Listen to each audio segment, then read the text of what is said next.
Hello, everyone, and thank you so much for joining us tonight for the second session of the Bison Transport Sport Leadership Series. We had a great first session back in October and looking to build on that momentum here this evening with another great panel and hopefully lots of discussion with all of you watching tonight. My name is Sara Orlesky, and I am the host of not only this session, but this series, and excited to be able to be back here again. For those of you that aren't familiar with me, I'm a sports broadcaster with TSN since 2008. I'm from Winnipeg, born and raised. I left for a number of years for university as well as early on in my career, and then returned to Winnipeg when the NHL returned, and now spend my time usually on the sidelines for CFL broadcasts on TSN, and then also hosting the Jets on TSN. I'm very excited to be here tonight. Our first session dealt with trying to get girls back into sports, especially with everything that we've been dealing with the pandemic, and trying to increase involvement with it again. And tonight, very much looking forward to this discussion, which is building on the strengths of Indigenous youth. We would like to begin by acknowledging the land on which we work, live, and play are the traditional lands and waterways of the Anishinaabe, Cree, Oji-Cree, Dakota, and Dene peoples, as well as the homeland of the Métis Nation. We respect the treaties made here and are grateful to work, live, and play on this land. This series brings together inspirational leaders from all areas of sports to tell their personal and professional stories, offer you valuable advice and guidance as well, and share practical tips that can hopefully be applied both on and off the courts or away from the field of play. Welcome to all of our attendees here tonight, and in particular, our friends at Bison Transport. We're excited to have you all with us here this evening. Sport Manitoba, in partnership with Bison Transport, aspire to increase female engagement in sport by providing an informative, inclusive, and inspirational experience through these series. Here is a look at our title sponsor, Bison Transport.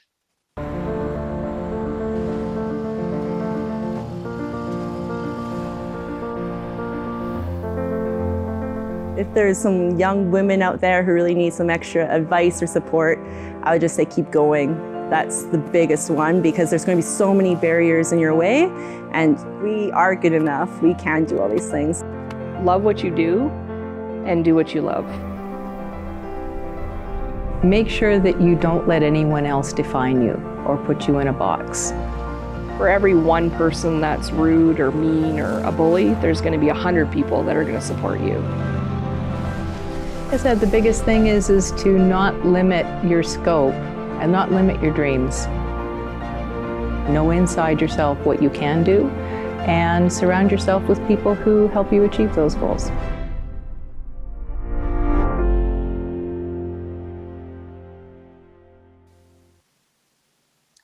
Now, a few housekeeping things before we get started. So I'm going to just read them just because I want to make sure that I get them right so that everyone can have the best experience while watching and joining us this evening. If your internet quality is poor, you can click here to switch stream to view at a lower bandwidth. Now, your video quality for that will be decreased, but your audio quality should remain the same. And if you're having any technical issues, the request help bubble on the bottom right corner of the webcast page, and your help request will be emailed back to the email address that you provided. And lastly, throughout tonight's session, we encourage you to ask questions using the question box on the right-hand side of the webcast, and to engage on social media as well, which is the way so many of us do it these days now, whether that be Instagram, you could do it on Twitter or Facebook as well. Tagging Sport Manitoba, very important, and also using the hashtag LeadHERship. So LeadHERship, but with the HER capitalized. And I can speak and only from that first session, but we had some great conversations going and some great questions. Perhaps you already submitted them earlier on with your registration, but I know from speaking with our panelists already leading into tonight that they are looking forward to being able to engage with all of you and really get the discussion going and keep it going as well. Now, as we get things going to kick things off, we are so pleased to welcome Elder Charlotte Nolan, who will open tonight's session. Miigwech, Anse, Bozu, Anista, Nepuiska Skoki, who is Square, Equa, Nikosumis Tim and Pimptat, Equa, Charlotte, Ki who need them. Mount Kaima, Sema too. Ganascumton, Mount Kaima, Ganascumton, Kokunao, Mosnao, Ganascumton, Kinaski. Ganascumton, Niwi Magan, Scraping Matishwan, Equa, as Naples Postus, Equa, Wapiski, who is Square. Equa Pimpte Masqua. Creator, grandmothers, grandfathers. This is a granddaughter. Stand strong, eagle woman. I ask for blessings for my relatives tonight as they participate in conversations in regards to sports and our young women. I ask you to sit beside them and to help them find those words that they need to share with one another in a good way, a respectful way.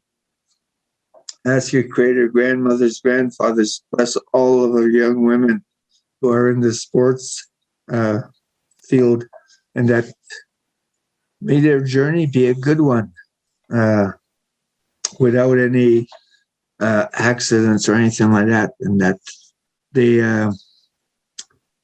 become better people because of those sports and their communication with their teammates. And also their opponents, that if we go into these sport events in a good way, and it's about having fun.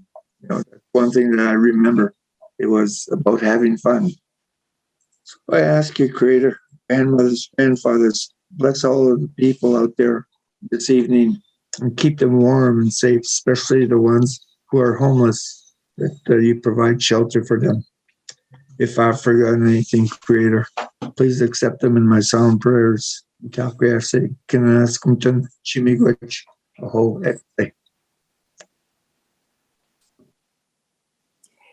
Thank you, Elder Charlotte. We are so excited to get started with our guest tonight, so let's meet them now.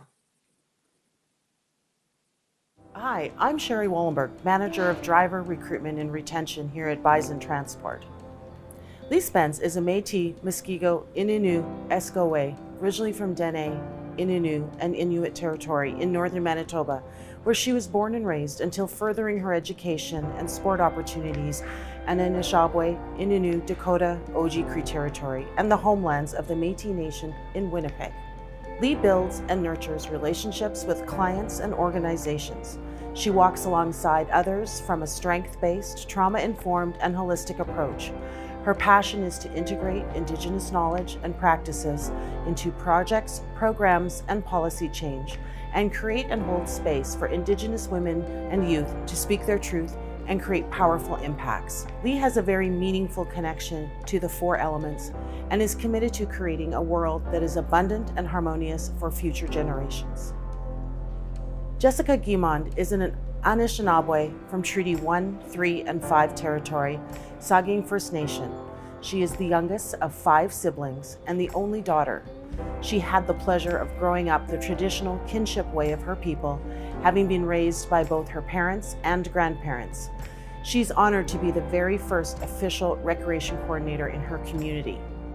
Jessica has been actively involved with sport and recreation all her 28 years of life. Sport and community recreation has been a passion of Jessica's since she was in high school, a passion you can say has been passed on to her by her late father and uncle, who were both avid coach youth volunteers in her community and other Indigenous communities. Jayme Menzies has been involved in the sport of volleyball for over 22 years and has been coaching for 18 of those years. As a proud Métis woman, Jayme excels at leveraging sport as a vehicle for social change. She has represented Manitoba multiple times as a coach, most recently at the 2017 North American Indigenous Games and in 2017 Canada Summer Games, where both teams brought home the gold. Off the court, Jayme is a certified facilitator for the NCCP Aboriginal Coaching Module and has trained over 70 coaches throughout the province.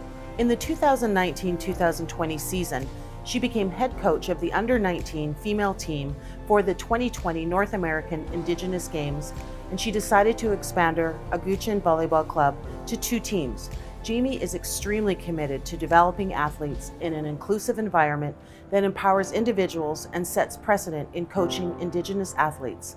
Welcome, everyone. Thank you very much.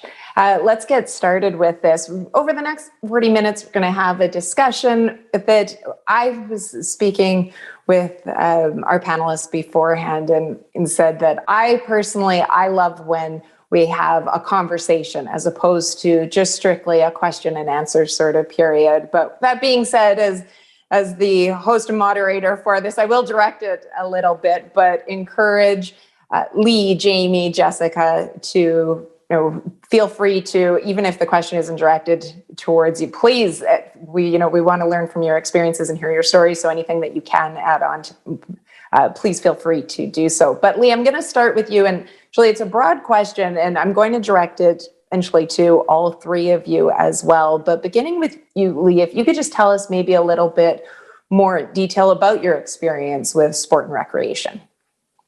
Yeah, of course. When I was born and raised up in Churchill, and growing up in a small community of 1,000 people, it's really not surprising that I was involved with sport and recreation and being on the land, simply because it really brings people together and to learn and grow together, and you really develop those communication skills. And I think with being a part of a community like network, it really helps you develop that, that intentional way of giving back as well. And so through playing sport and, playing baseball, like unstructured, just pick up, it was a way to develop skill, but also those relationship, social skills. And growing up in a small community, there wasn't always a lot of girls that played sports. So I often played sports with boys. And so I think that's where the competitive kind of like fire came from, is because I always had to level up to be able to like beat the boys. And so I think that competition has always been there, especially with my parents being athletes as well. And I'm just really grateful for the sport and recreation aspects of my life, because it's really developed who I've become. It's one of the things that I love about sports so much is, you mentioned community, and it's, I think something on so many different levels can create a sense of community for people, whether it be participating, coaching in it, or even watching it as well. What about for you, Jessica? For me, my experience in sports and rec, just like we was mentioning, the competitive edge to it. I've had that all my life growing up with four brothers. Especially being the youngest, I wanted to fit in with them, and also for my dad was a hockey coach. And he always stressed the importance of giving back to the community through volunteer work. So when he passed, I found that volunteering in my community to help build sport and rec kind of made me feel closer to his spirit. It kind of helped me with my healing too. That's just been a big part of my life and a big passion that I hope to instill in other young female youth in my community. For you, Jayme, we heard of an extensive coaching stories. Maybe I'll even direct it a little bit differently as well as to how you got into coaching volleyball with your sports and recreation. Yeah, well, I grew up in Dauphin and Brandon, Manitoba. And I think, like Jessica said, most people in my family were always working and volunteering. And so I kind of just grew up with this model that free time wasn't for going home and watching TV. It was for giving back to your community, working with others, being around others, being in your community. So coaching I didn't even really think about it. It just was, the next obvious step. So yeah, I did start coaching summer camps and younger teams when I was in grade 10. And I was lucky to have some really good mentors. I think that was a huge part of why I continued so long, is I had people that were willing to invest time in me and give me tools for coaching. So it felt like a safe and nurturing environment in coaching. So I really enjoyed it right away. And I went on to play volleyball at University of Winnipeg for 5 years in my undergrad. And that, like, post-secondary sport really opens up a lot of opportunities, lots of connections. There's money in post-secondary sport. And so that just kind of opened a lot of doors for me and the people in my community and stuff. So I kind of just seized them and haven't really looked back. But I don't know if I can speak for everyone, but I think I grew up in a time where sport was coached in what people might say an old school way. So it was very much about winning. It was very much about tactical and technical coaching, but not very much about a person's spirit or like a whole person. So I had to kind of relearn how to coach, I would say. And I definitely looked to my Métis, but also just Indigenous community largely as a resource for how to coach in a better way, a way that suited me and I felt like was more important later on. So there was kind of two waves of coaching for me. One was the, train people to win type. And then I kind of hit a moment where that wasn't enough for me anymore and pursued it in a different vein since then. So yeah, that's a little bit about my coaching journey. I just want to follow up on that because I think that's so interesting.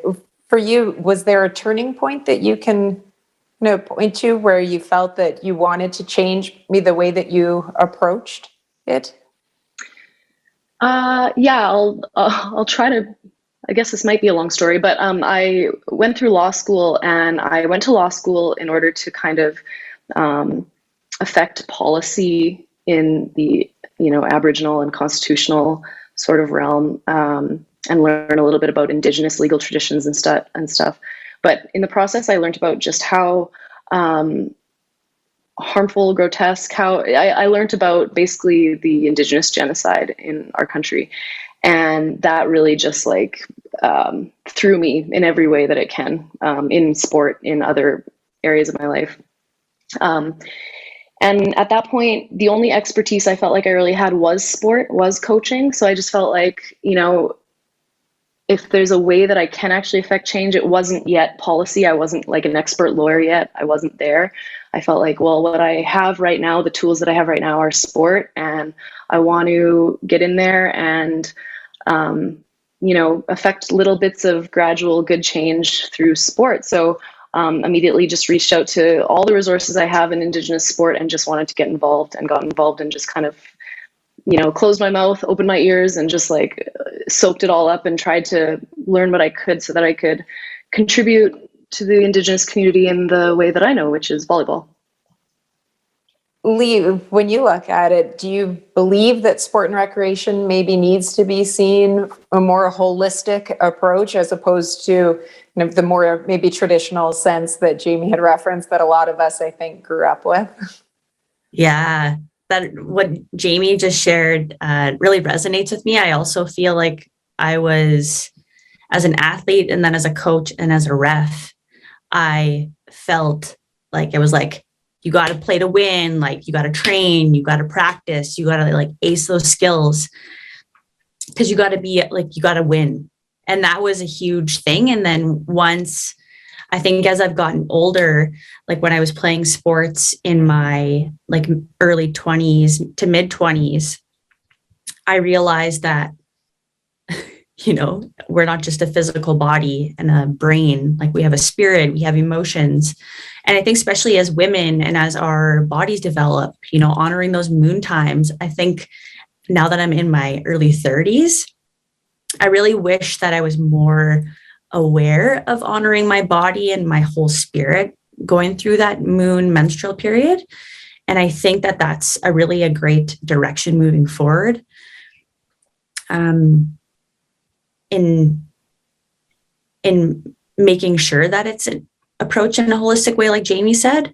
I haven't coached in a while, and I haven't played as an athlete. I had, as you get older, you get injuries, and you gotta you got to hang tight on the sidelines and just keep cheering rather than playing.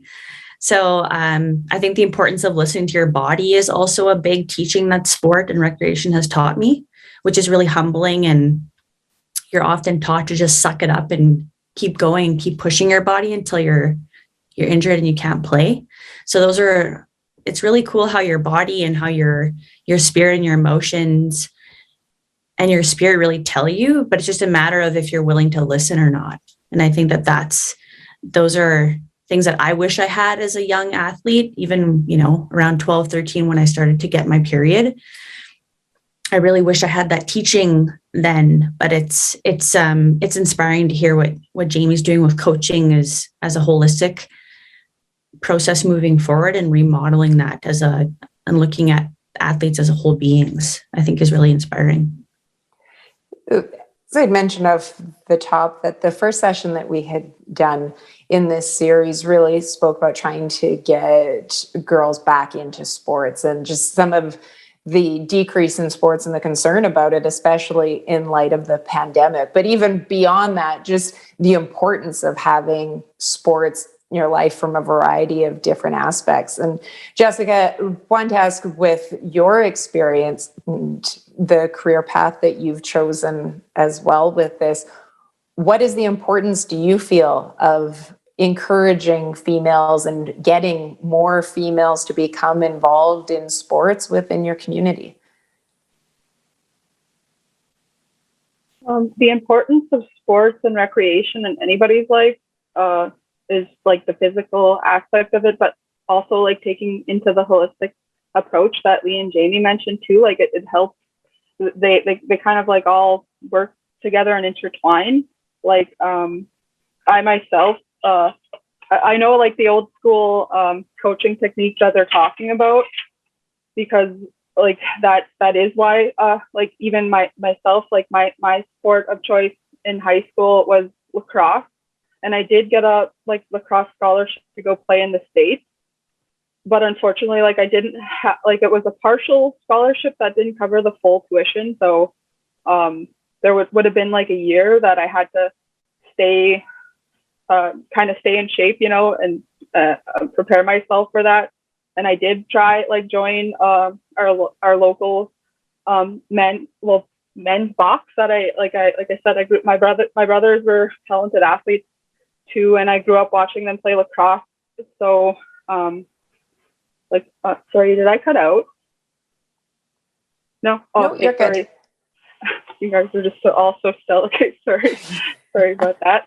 And anyways, what was I saying? Oh, just like the importance of is to help balance like all the craziness in your life. Like why it's important, why I encourage more girls, because it's a way to like build character, community, and also it also offers a way to heal. Like I said, my sport was lacrosse, and the game itself is just a healing game.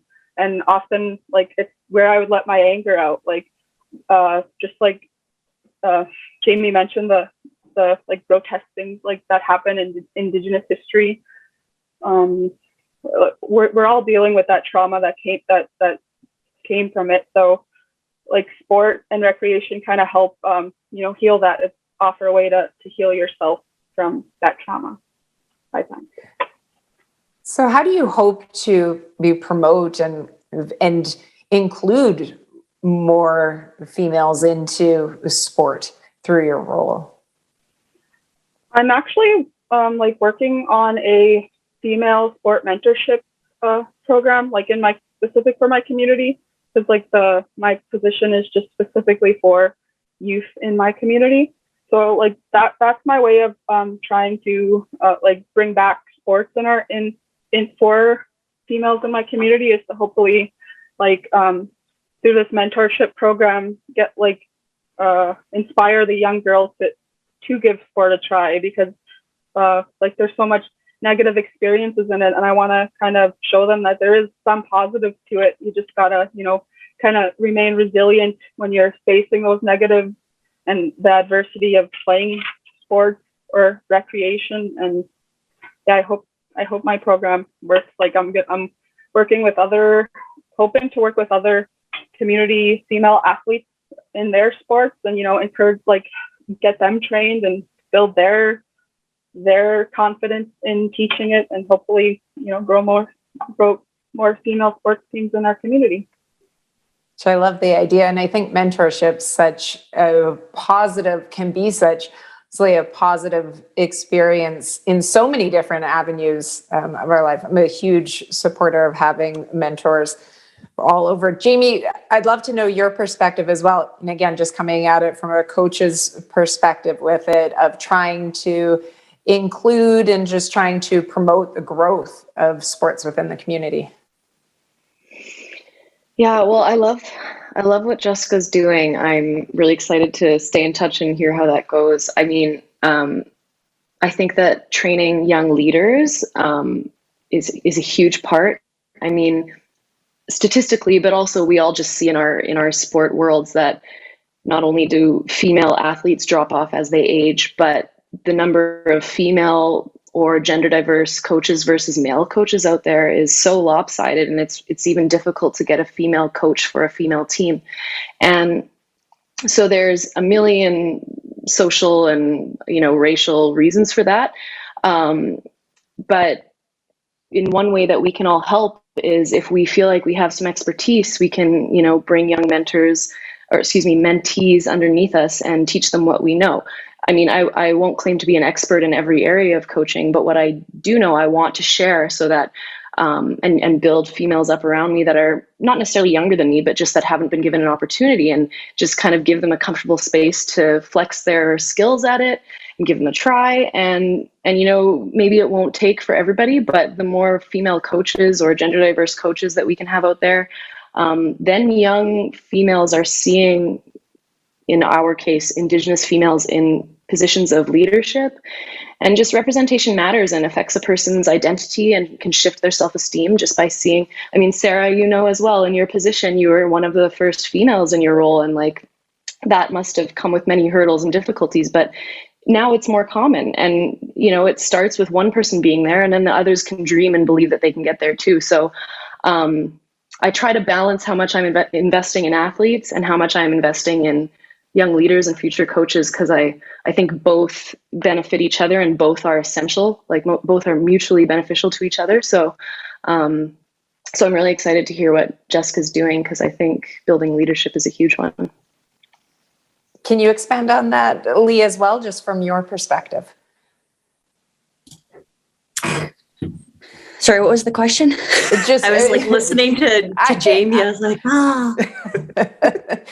Just being able to expand on maybe some of the ideas that Jayme or Jessica have brought up in terms of mentorship or representation, and just the importance of it, and how it can benefit in trying to get more youth involved in sport. Mm-hmm. Yeah, it's a really great question. I'm just taking it all in with Jayme and Jessica are sharing. I'm like, this is so exciting. Yeah, I feel like with sport and recreation, to get more youth involved, it's really about listening to them, listening to youth and listening to about what they want, rather than, adults coming in and being like, oh, we're going to do this. It's like, no, we need to listen to the youth and hear what they're interested in, because we know that participation drops off, as Jayme said, due to many reasons. So it's like, okay, how can we extend the length of time that, girls or women, gender diverse folks are involved in sport and recreation, and really creating a safe space or braver space to extend that. And I think one of the ways is by listening and making sure that people feel understood and seen and heard. And I think that's one of many ways. At times it's a bit more difficult at first to, listen and to make those things happen. But I think it's definitely possible with, just with what Jayme and Jessica are sharing, that there's a lot of really great things happening. And I think with the added layer of, going through the pandemic and, people being cooped up, it's really a great opportunity to get out and move your body in ways that we haven't really been pushed like this before to really take initiative to move our bodies and gather with people outside. But it is a really great way to, like when you think about how great a run feels, or how great like walking or just like stretching your body feels, like just to be able to do that. It just takes like, that one first step of just actually doing it. And then you feel so much better. So I think just like by listening and creating space for people to feel heard, I think that's one way of increasing the chances of people being involved with sport and recreation moving forward, like long term. Jayme, oh yeah. If you don't, I just wanted to finish a thought that kind of all of us are touching on a little bit, but I don't know what the audience tonight looks like, because unfortunately we can't see everybody. I don't know if there's mostly Indigenous, mostly non-Indigenous, if there's mostly policymakers, coaches, athletes, but I know that it might be an uncomfortable space for non-Indigenous people to seize an opportunity to take on mentoring Indigenous females or gender diverse folks, or even males for that matter. But I just want to encourage using the expertise that you have. If you're not capable of creating a culturally sensitive experience for a mentee that you're taking on, or a young leader, I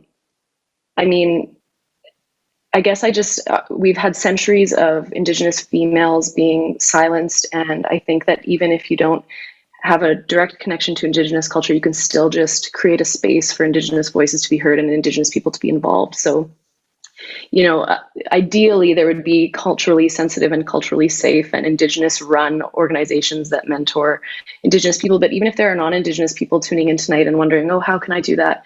You can just give space for Indigenous voices in your programming, no matter what it looks like. And you can take on Indigenous mentees and ask them, like Lee said, ask them what their needs are, ask them what culture they want to bring to the space, ask them for their expertise. And then you're mutually benefiting each other. They're bringing the culture and, lived experience to the space where you're maybe able to share your policy knowledge or your hockey knowledge or whatever else. So it could be mutually beneficial. And I wouldn't let a discomfort of being a non-Indigenous person get in your way of taking that on. So yeah, I just wanted to kind of encourage people tuning in that it can be them, even if they're not Indigenous.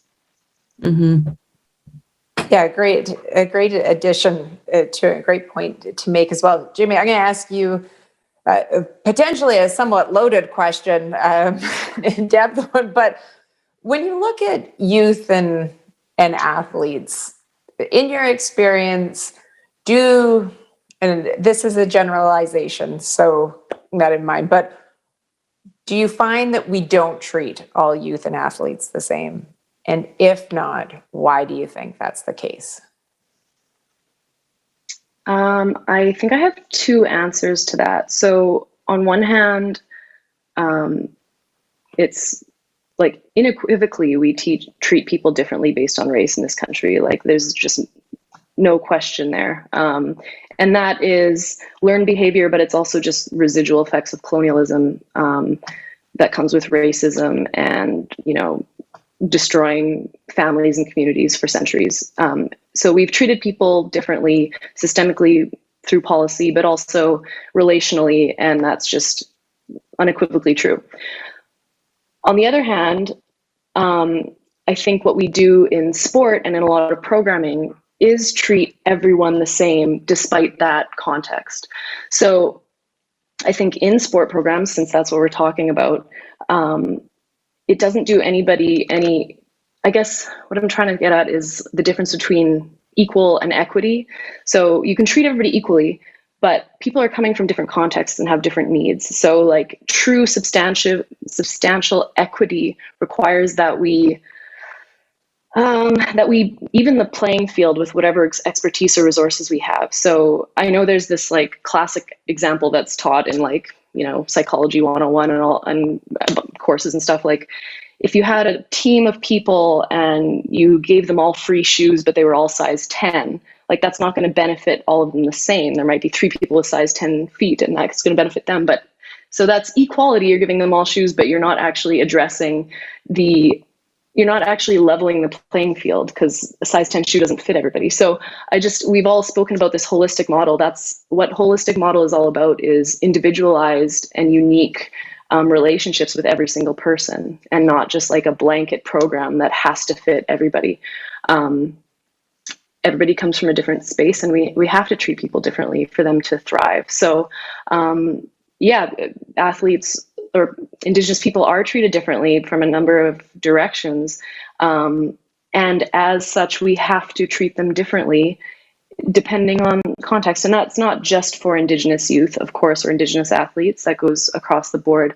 But the context of indigeneity in this country is unique, and we need to understand it so that we can create individualized relationships with our athletes properly. I'm sure we can all relate to, just one last thought on that. I grew up anyway, I can't speak for everyone, with sport and school. There were black and white rules. You know, if you're late, you get detention, or if you're late, you run lines at the practice, or if you do this, this is the consequence, no matter who you are, and there's no room for reasonable thought or, you know, modification. But in my programs, there's not one single black and white rule that I have, because every single circumstance and every single person and every single day and every single conversation deserves its own filter and its own set of contexts and stuff. So just like, I'm anti black and white rule. I'm just, you know, you have to develop individualized relationships with everybody. Now I find I'm like Lee, I'm sitting going, tell me more for it. But I'd love to know, Jayme, just unmute yourself, because I have another question for you, just to follow up on that. What is the response do you find being like to that idea? Because it isn't an idea that, and if we go back to maybe that traditional sense of exactly what you said, if you are late, you run lines, or there be, you don't play a set, or you're held out. And so what's the response been like with the model and way that you have tried to implement it? Yeah, as far as from my athletes, I've definitely had a few parents and athletes that don't get it right away. But I just, I have a lot of transparency in how I run my programs. So I try not to be a dictator as far as this is the way it is and do this. Like, I fully explain to everyone on my team that that's my perspective on sport and life. And we build relationships before I feel like I have the right to, give lectures or be, before I have the right to tell someone what to do, I have to build a relationship with them. So they know me, and they know that that's my style and that's my belief system before I am ever in a situation where I have to bench them or, have a side talk with them or, talk to them about something they may have done that affected the team in a negative way or something, So you have to also earn that position to be able to kind of implement, let's say, gray zone rules by developing relationships first and kind of letting people know who you are and what your beliefs are. So yeah, every athlete that I've ever had or coach mentee knows that holistic and individualized model is what they're signing up for in advance. Very interesting. Jessica, for you, when we go back to your career with this and the approach, I mean, obviously relationships and building relationships are very important in your position as well. But I'm curious as to what sort of challenges you found early on within your community with the position that you have. Well, the biggest challenges for running any kind of programming in my community is I don't know. I think it's kind of common everywhere else too, is transportation, because of the low income families, and funding obviously is another big thing. There's a communication barrier sometimes with some families who don't know how to apply for subsidies and stuff. So a lot of times we don't have high numbers in our community for recreation programming because of those two big barriers, but just like talking about them and bringing awareness to them, like to our community leaders is kind of helping. But yeah, like that's probably the biggest challenges for Indigenous youth is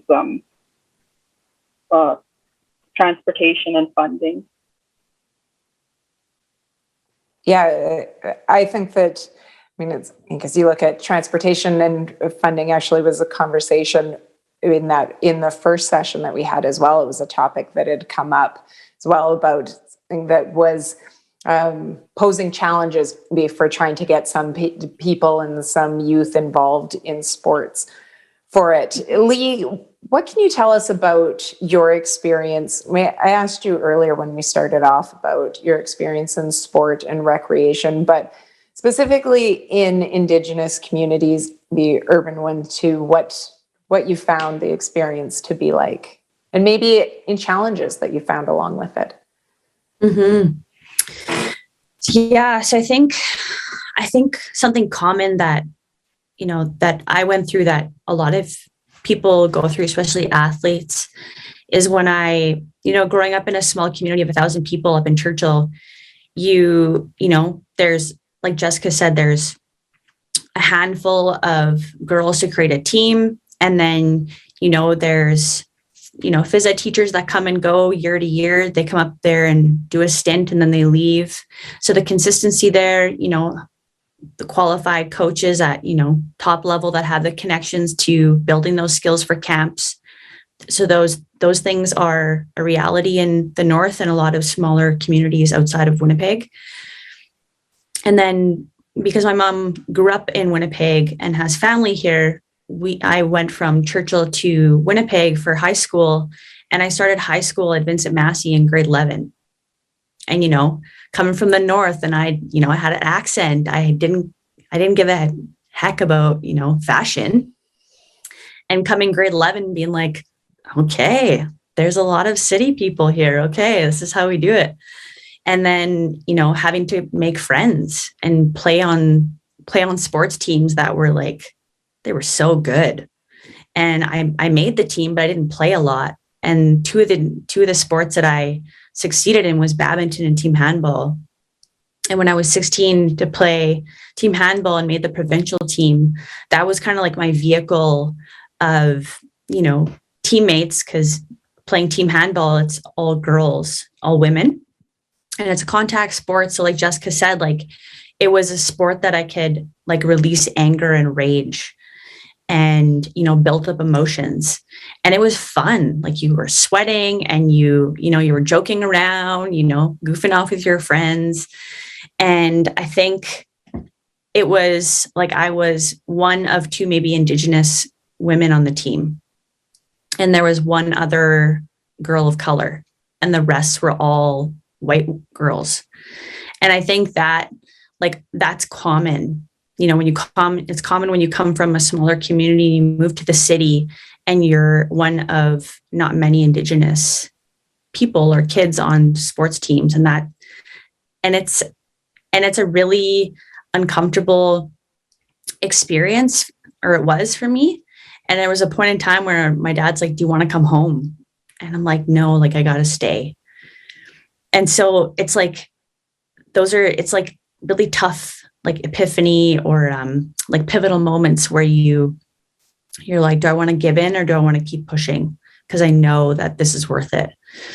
And I think with sport, I think that was like my kind of like my safe zone, because it really gave me that consistency over the next 15 years. And I was able to go to nationals and play in Montreal and Edmonton and Quebec. So I think having that consistency of a team really helped, and especially on those nights where there's practices and I'm like, I don't want to go. But I went there and I like sweated. I gave her for 2 hours, and then I got to have a snack after. Like that was motivating for me, because I was like, okay, I gotta work hard to like get this snack, because I love snacks. So those are some of the experiences of leaving a small community and moving to an urban city. And even when I was traveling, when I was working with Manitoba First Nation Education Resource Center as a phys ed and health facilitator, going to communities, like transportation was an issue, as well as, you know, the consistency of phys ed teachers being qualified by phys ed standards and teachers, but people have the lived experience to be able to coach. And it's a matter of people, you know, having the opportunity to step in and lead. So I think those are a couple of the things, but I mean, there's those systemic issues of, you know, smaller communities, especially reserves, that don't get, you know, that equal pay, equal funding like city schools do. And I'm saying this to build off of what Jayme and Jessica are saying, is that that's the reality. And then you wonder why there's not Indigenous athletes excelling as much as other athletes in those higher tier, like at university levels, like high amateur levels. And that's why it all comes back to systemic policy, that it's continuing that. So I think that those are a few of the things that I wanted to touch on with that. I would love to have all three of you, if you're comfortable with it, answering this one. And Jessica, maybe I'll start with you. And we've kind of touched on it a bit when the three of you have shared your stories, and some of your experiences have been like up to this point. But why is female inclusion specifically? I mean, we could talk about youth, but this is the sport LeadHERship sessions, and really, if you're focusing in on females, why is it important to you to try to get more females involved, the inclusion of females in sports? It's important to me because I want to I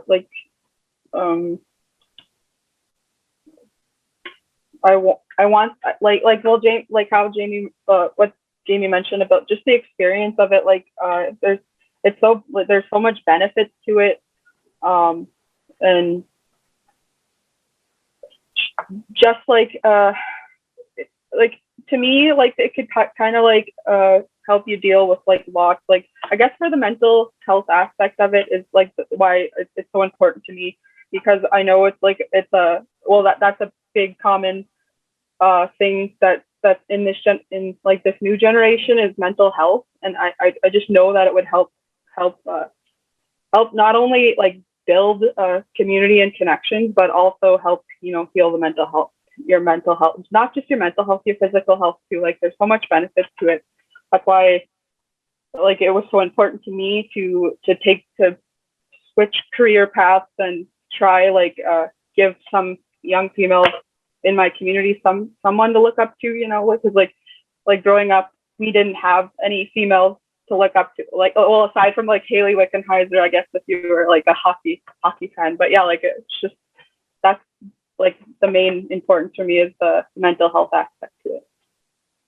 And I mean, with examples too, the representation, which is something that Jayme has spoken about as well, the importance of it. So maybe you touched on it earlier, Jayme, with your answers a little bit, but specifically when it comes to getting females involved in sports, whether it be as an athlete, or you can look at it from your coaching perspective as well and training coaches. Why is it important to you?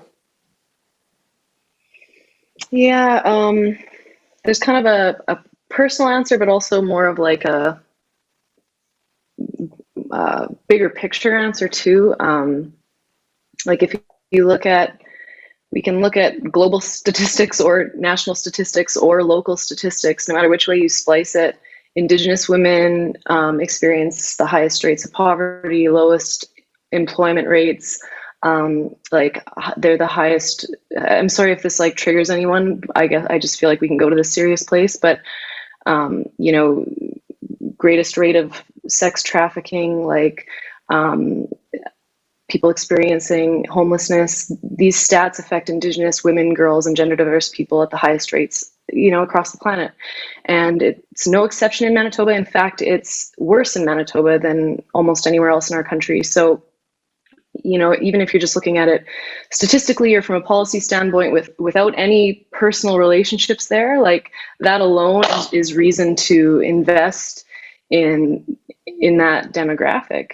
And like, I'm sitting here inspired listening to Jessica and Lee. It sounds like there were probably 50 dozen times when they could have given up, and they, for no fault of their own, but just because of context and situation and things around them, and neither of you did. And like, thank goodness, because look at what you're both doing and how many people you're affecting now. And if we invested in every young Indigenous female in the way that hopefully it sounds like a few people specifically invested in you two, like, on the personal side of that answer, I've just been around enough groups of Indigenous women to see and know what can be brought by that group. Like, I've never met more powerful, emotionally attuned, brilliant, capable people. And so whether you're looking at it from like a statistical standpoint or personal, if we invest in that demographic, it will better us all and better our society and better like sport.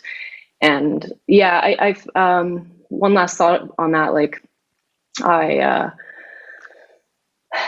partially because I'm Métis, but partially also because I've been in elite sport, but also grassroots sport. I think that I get to see a unique perspective on a lot of these conversations. And a lot of times I feel like the angle is, let's serve Indigenous people to benefit them in this like them way, like we're saving them. But that's just not the case, or the whole picture. That's just not the whole picture. Like, there's so much that Indigenous girls and women bring to the table that, if given the voice and the position and the opportunity, would change and benefit mainstream sport so much that I just, it's our society's loss if we don't invest in Indigenous females, because the culture and the types of expertise and lived experience that's coming to the table, it would just make sport better for everyone. And so it's like, it just is not a question to me. It's just something that anyone in sport should do for their own benefit, but also to benefit others. Yeah. Well said. Oh, you, Lee. Yeah, there's, like Jayme said, there's both a personal and, there's two sides. So personally, I feel like, when you have role models supporting and like community supporting individual Indigenous girls and women, I feel like the whole community improves and it gets stronger, because, I'm just going to go there. So if you think about it, going there with, when you invest and create those reciprocal relationships with Indigenous women and girls, you're creating space for them to heal not only themselves, but their lineages. And because we're women here, with, the capitalistic way and the patriarchy, when we create spaces for women and girls to feel safe in their bodies, to actually be present in their bodies and be there emotionally, spiritually, mentally, like, man, I feel like girls and women would continue to be unshakable, and those statistics would no longer be even an option. So I think it's a matter of, we know this needs to happen. It's a matter of folks that are unaware of, they're not making those changes fast enough, that don't see the value in that. That's where I think the people that don't see that value really have to do their inner work to understand why it's important. And it not only affects, themselves and their families, but also the communities that they're involved in. And so I really feel like I said, when you create space for Indigenous girls, women, gender diverse folks to feel safe and, seen, they become unshakable. And I think that's why I'm really passionate about it. And it makes me think about my two nieces that are teenagers, and to see them really step into their power and be able to have that confidence to speak their truth. I'm like, that's exactly what I want. And that's exactly why I feel like it's important. It's inspiring and motivating, Mm-hmm. for sure. All right. This has been a great conversation, and we could continue on. I know that there are a lot of, there are a number of questions that were submitted in advance, but I can tell the three of you that I am having them sent through to me constantly. So the audience is really engaged, and what you're saying is really resonating with everyone that's watching as well. So we're going to wrap up this portion of it because we do want to make sure that we have the opportunity to answer some of the questions that the audience tonight has submitted. But first, let's take a quick break, please, with Bison Transport.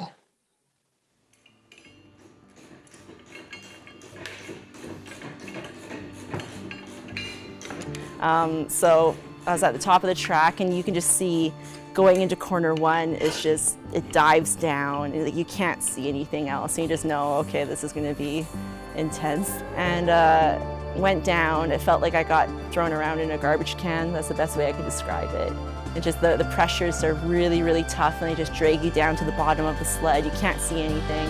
We'll have the maple leaf there. Nice. With our number. Or is it number maple leaf? Something like that. Yeah. You never know what you're going to be great at until you actually try everything.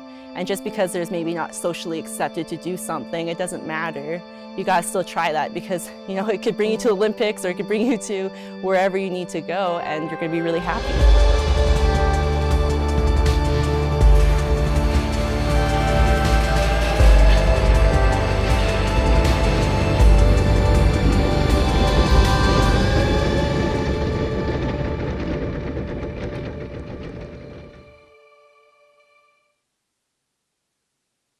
So as I mentioned, we have a lot of questions that have come through, and hopefully we'll be able to get to most of them. But I wanted to throw this one out there for you. And please, if you feel that you want to answer it, please do. But I'm going to just start, Jessica, with you and see if you can get us started with this. One of the questions that came through was, and I ask you because you had mentioned it with some of the things that you have been dealing with, what are some of the biggest challenges for Indigenous youth to continue to participate in organized activities? And do you have any suggestions in ways that people could help overcome these challenges? Yeah. Well, yeah, like you mentioned, I did touch a bit about it. One of the things that I was missing aside from transportation and funding was like both coach volunteers. Lee and Jayme mentioned too, yeah, because well, that's kind of why a lot of recreation programs in my own community are like diminishing, because all of our regular volunteers are kind of getting burnt out. So I guess some suggestions is like, if you want to increase sport and recreation activity in your community or wherever you're living, a suggestion would be to volunteer. Like, a lot of people think it's really hard to coach, but like with all of the supports that MASRC or even Sport Manitoba offers, it isn't too hard to get involved in coaching. It's just a matter of your own self-confidence in yourself. And like I mentioned, like for the transportation and funding, it's just raising awareness with your leaders that that those are barriers for yourself, and like giving them like some ideas. If you have like with transportation, I suggested to my boss who I work for that we get some like recreation vehicles, like a 12-passenger van or a travel bus to like squat, like, will help get that barrier out of the way for our youth too. So, yeah, that's some ideas and suggestions I have. Move on. I just wanted to see if anyone wanted to add anything. Please feel free to just jump in. You do. Jayme, I'll direct this one to you, because this was something that you also touched on as well, about creating that idea of a safe space for it. So one person from the audience had sent through asking, What is something that non-Indigenous coaches can do to create a safe space for Indigenous athletes to feel a part of the team? Yeah, as Lee alluded to with her high school experience, like a sense of belonging is a huge prerequisite to success. And so you want to create a safe space where everyone can belong as they are. But in order to do that, you have to know the people in the space. So I recommend like team bonding things, but also if you're not, whether you're in a team sport or not, get to know people as individuals as well, have like one-on-one meetings, or also what's helpful in getting to know a person is getting to know their family or their greater community, like have an event or kind of an exhibition game or something where their support system's invited, because if you're getting to know people's, first degree removed, that provides some context to where they're coming from as well. I don't know. I maybe I'm not shy enough or something, but I think that asking is always just the right answer. Like, ask people what matters to them, ask people who they are, ask them about themselves, ask them what their culture is, ask them if they need space for their spiritual practices in the space that you're creating. Like, there's no harm in asking if it's done out of respect and from a genuine place. And I just, I think the more you get to know people, the more they will feel they belong, but also the more that you can create a space where they'll feel belonging as well. So ask is my synopsis for that one. I think just continuing on, like there's another question that most goes along with that. So Lee, I'll just get your opinion on it if you feel comfortable answering with it. But it asks about the colonial constructs within the culture of sport, really, and what in your mind, what are some of those that need to be extinguished to create the safe space that you referenced, that Jayme's talked about as well, to create a safe and inclusive space for Indigenous women and girls to participate in sport? Yeah, this is a great question. I remember thinking about this question, and I think there's many layers to this question. And I think first off with folks that are involved in sport, especially if you're not Indigenous, like Jayme said, ask questions, like have a genuine interest and intention of getting to know the person, right? And it's like, I feel like it's really important, especially now, throughout the pandemic, there's been a lot going on within the Indigenous communities across, Turtle Island, and with the, unmarked graves being recovered. I think it's important that, non-Indigenous people really get comfortable in sitting with that discomfort of the ongoing effects of the Indian Act and colonization. And that itself, with understanding that, you'll understand where you need to go next with how the colonial constructs need to change within the sport and recreation space that you occupy. Because I feel like in each one of us really has an opportunity to choose how we walk in this world. And when you walk in this world with respect and, humility, and with genuine curiosity to understand how you relate and impact one another, not only as human beings, but also, the water, the sky, and the earth. I think just becoming more comfortable with being in your body, I think will really create space. And you can answer that question yourself on how you're going to take the steps to, dissolve those colonial constructs within sport and recreation, because the answers are already within you. You just have to be able to befriend yourself and get really uncomfortable with sitting with yourself, because colonization has done a really good job at making us, be really comfortable at being in our head, but not in our body, to be able to trust ourselves and trust that we have answers and have the ability to ask questions of people that may be able to guide us to find out those answers ourselves. So, yeah.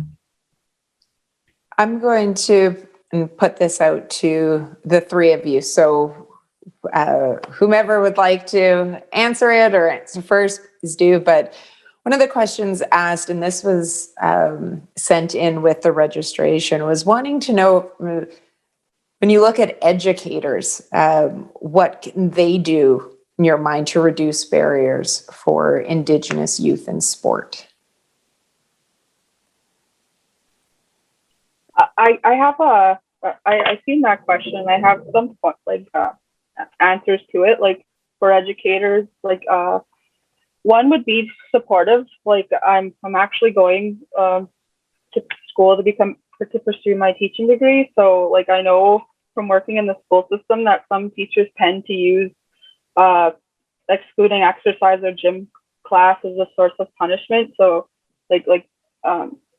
in Canada, our youth are like already failing with the physical activity. They're at a grade level D because they're not getting their recommended physical activity of 60 minutes per day. So maybe just being supportive of youth that are interested in sports and giving some like that are kind of, that you can see are kind of shy and don't want to do it, like giving them like the push they need to just give it a try, like knock it before they try it. And I mentioned this before, but like becoming involved, volunteering to help run programming helps too. Jayme, I'll go to you for this next one, and this was also submitted during registration for you. How do you incorporate, and we've touched on this a little bit, but how do you incorporate, though, Indigenous teachings into the mainstream sports system in Manitoba or Canada at the high performance level? Yeah. So I know that there's like kind of a two-part answer to this.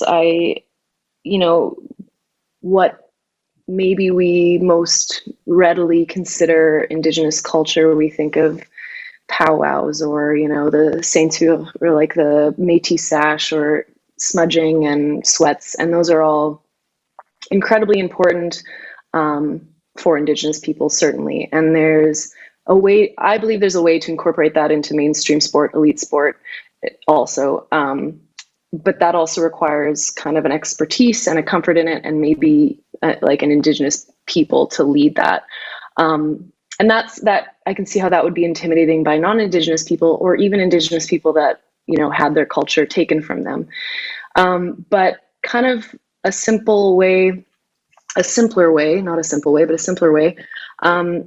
like Indigenous ways of knowing and ways of being and thinking are different than kind of the colonial way. And that's largely what we've been talking about tonight, is just kind of this holistic model of like seeing a person for their whole selves, and not just whether they can spike a ball, I'll use my sport example, or like win a match or sprint the fastest or whatever, but to value a person and what they bring to the space based on their spirit and their mind and their intellect and everything else. So that holistic way of thinking is an Indigenous way of knowing. And I think that mainstream and especially elite sport could benefit from that. And and so that's like something that everyone, whether you're connected to Indigenous culture or not, can learn about and implement in a substantive way that will benefit everyone.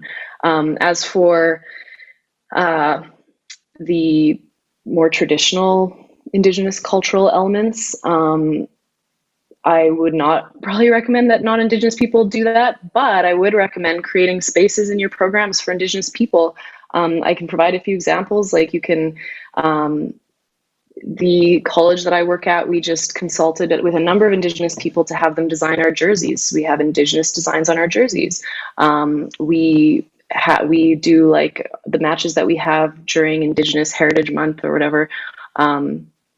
We bring in dancers and Indigenous artists and speakers to speak between the sets or between the games, and you can just kind of incorporate education into your programming. The beauty of elite and mainstream sport is there's money there, and, there's people are watching, and it's a huge platform. So whether you're Indigenous or non-Indigenous, if you give space to Indigenous people and voices and the positive side of indigeneity in this country, you're making a difference, because whether we like it or not, people are paying attention to sport, and it's a huge platform. So to not use sport, your sport platform, for anything beyond winning a game is actually, like, in my mind, just a huge loss, a waste of that platform. So, I mean, the way that I use my platform is to advance a certain agenda, and mine involves, Indigenous youth and Indigenous females and stuff. It doesn't necessarily have to be that for everyone, but just the context of Manitoba, especially, I think that anyone who hasn't used their platform for an Indigenous purpose should think about it a little bit, at least. So. Lee, this question was specifically sent in for you. It was someone wanting to know how they can partner up with you. They work with youth in the North End here in Winnipeg. Cool. Yeah, I feel like if folks are interested in partnering up, just, find me on social media or check out my website, leespence.com, and we can connect and see where we can go from there. Because it feels like this being a part of this conversation is really inspiring. So I'm really looking forward to this discussion continuing forward. And maybe this goes really well with that as well. It's a question that came in this evening from someone watching, saying that they have a high Indigenous population at the school that they work at now. They are looking for young female leaders to be role models and speak to their class. They also coach the basketball team at the school and love to have more Indigenous coaches involved in girls' sports. Any contact info or suggestions would be great. Are there any resources or any, different paths, streams that anyone on here could suggest to anyone watching? I know it's tough to put everyone on the spot with that right away, but I can take a stab, but so for one, Manitoba Aboriginal Sport and Recreation Council, or MASRC, is kind of the leading sport body for Indigenous sport in the province, and they're always my first step. I connect with them when I have an idea or when I have a question, and they often have an answer or a connection or whatever. So they're always my first step. But this might not be as immediate a solution, but just kind of as a good process to undertake is, as Indigenous athletes kind of progress through the school, to kind of start mentoring them as potential coaches starting in grade 9, or when they're in grade 11, have them help with like the grade 9 team, or when they're graduating, ask them if they'd be willing to come back once a week when they're 19 or whatever, and just kind of gradually mentor Indigenous leaders. Like, what I'm trying to say is the Indigenous leadership is right there in your school. It's just a matter of kind of tapping into it, and it may not be the Indigenous people in your school, the youth may not have all the skills right now, but you could, direct them in that way, or, sign them up for coaching courses, or let them shadow you for a while, or, just really tap into the leadership that you have right there in the school, I guess, as well. Well, I want to thank very much Lee, Jayme, Jessica, for your involvement in this here tonight. We could keep going, but once again, I have gone over the 60 roughly minutes that we had told everyone we would be involved in, but the conversations get going and they're so informative, and I love listening to these discussions so much, and hopefully everyone watching right now, or even that will watch this at a later date, really enjoys and takes something from this. So I just want to say a big thank you to everyone for joining us tonight for this second session of the Bison Transport Sport Leadership Series. We hope you enjoyed it, took away some of the valuable information. I appreciated the perspective, the knowledge that Jayme, Lee, Jessica, that you brought to this panel this evening, and I'm sure everyone watching it as well. board. Of course, a special thank you to our title sponsor, Bison Transport. The series wouldn't be possible without you. Tonight's session will be available on demand as well. So maybe, you weren't able to watch all of it, or you really want to go back and be able to listen to some of this discussion and some of the answers to your questions. Again, know that you can. You can go on to Sport Manitoba's YouTube channel or go to sportmanitoba.ca/leadership 2021-22. We hope that you'll join us again. December 15th is our next session. That one is at noon. We're going to try it, so maybe pull up a coffee or a tea as well, and hopefully you'll be able to join us for the third session of it. It's going to be focused and titled Calling the Shots and Leading the Way, where we will learn strategies to create pathways to move forward within the sporting world and the importance of finding your own voice. Don't forget as well, you can join us on Zoom after this for a networking session right now after we sign off. So take a short break. Maybe if you don't have a coffee or a water with you right now, go, well, I don't know if at 8:15. I don't know if maybe coffee isn't the right idea. But go take a short break, stretch, grab a drink or a snack, and then be sure to join us. The Zoom link can be found in your confirmation email or on Sport Manitoba's website. I believe it was also put in the chat as well this evening. So thank you so much for joining us tonight. Take care, everyone, and we hope to see you again on December 15th.